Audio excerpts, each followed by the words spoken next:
fellow Gambians and residents of the Gambia. All praise is due to Allah for allowing us to witness another Eid-Ul-Fitr, or Korite, which marks the end of the holy month of Ramadan.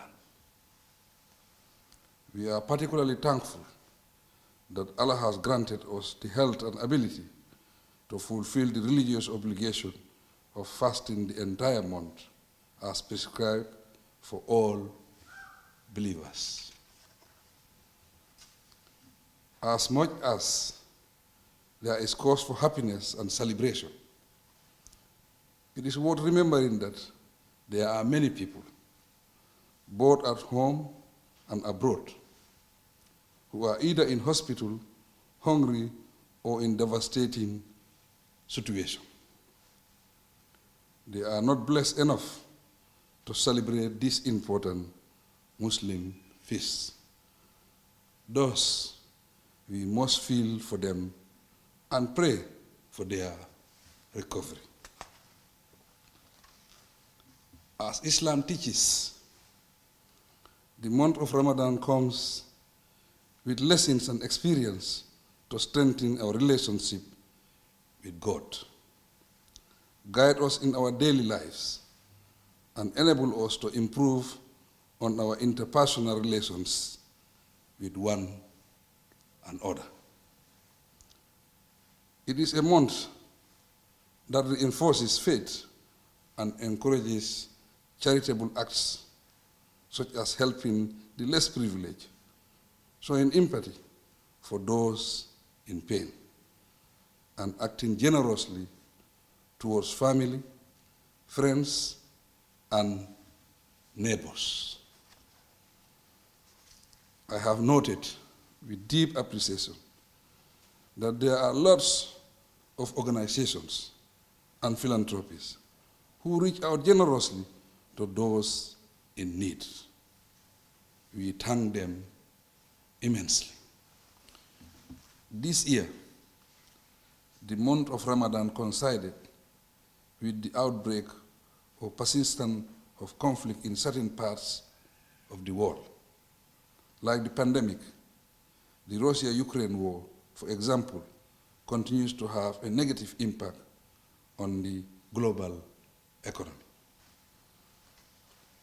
It is urgent, therefore, that we cherish and preserve the peace and stability we now enjoy, and pray for peace and a better world order.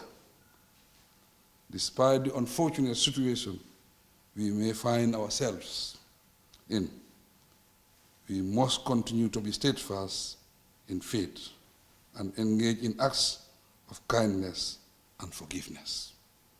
In this regard, I express gratitude to our religious leaders and preachers for untiringly preaching peace and love, as well as promoting kindliness and good neighborliness. It is a blessing that within the same period, we also witness other key religious and national events, such as Lent and Easter for the Christian community and the National Assembly elections. We are grateful that these events have come to pass peacefully.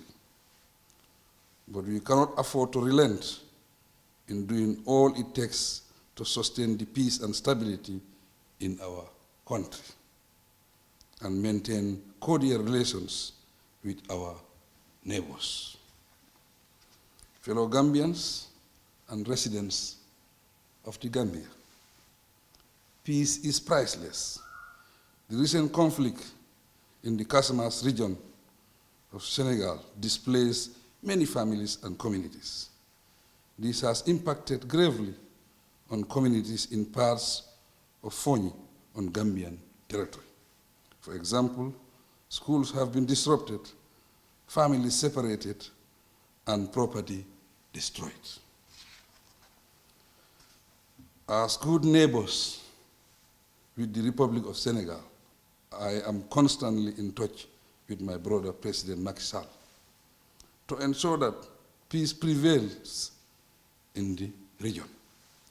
We are one people in two nations, and through dialogue, a peaceful resolution can be forged to end the long-standing conflict in the area.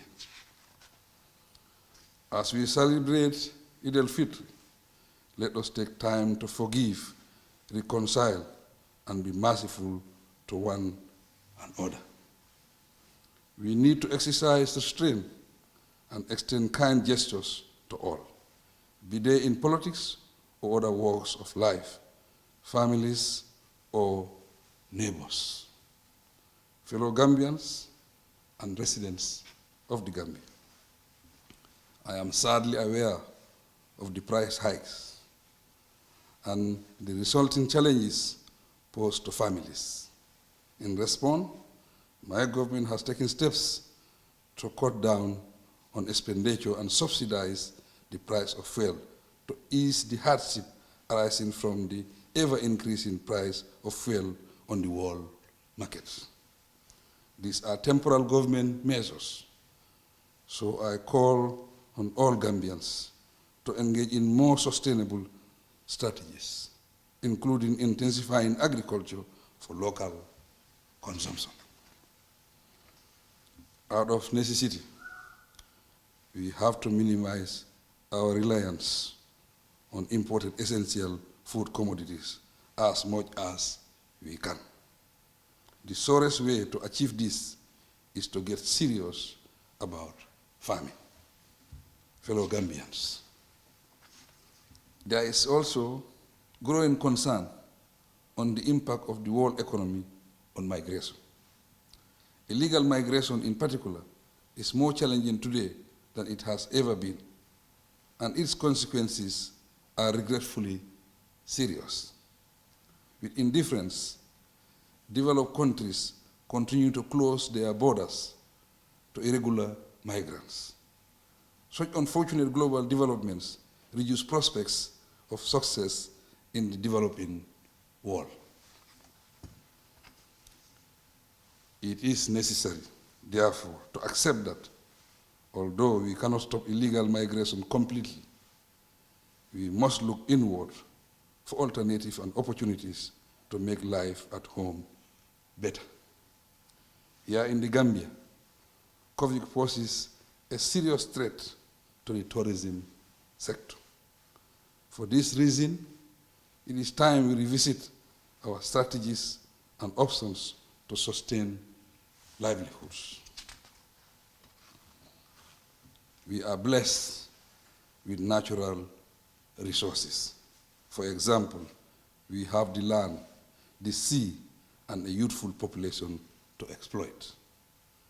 This makes it feasible to tap the numerous opportunities that exist in agriculture, fisheries, and other enterprises to boost our economy. Instead of relying solely on external assistance, it is obligatory for us to take charge of our welfare and fend for ourselves. Fellow Gambians and residents of the Gambia, many people travel to spend the Eid holiday with their families and loved ones. Recently, there has been a series of unfortunate and deadly accidents. As a result, I urge all drivers to drive safely and abide by the traffic rules. Equally, I advise the traffic police to be more vigilant. It is a moment for celebration, but let us also use the occasion to reflect on how we can conduct ourselves better for the benefit of the nation.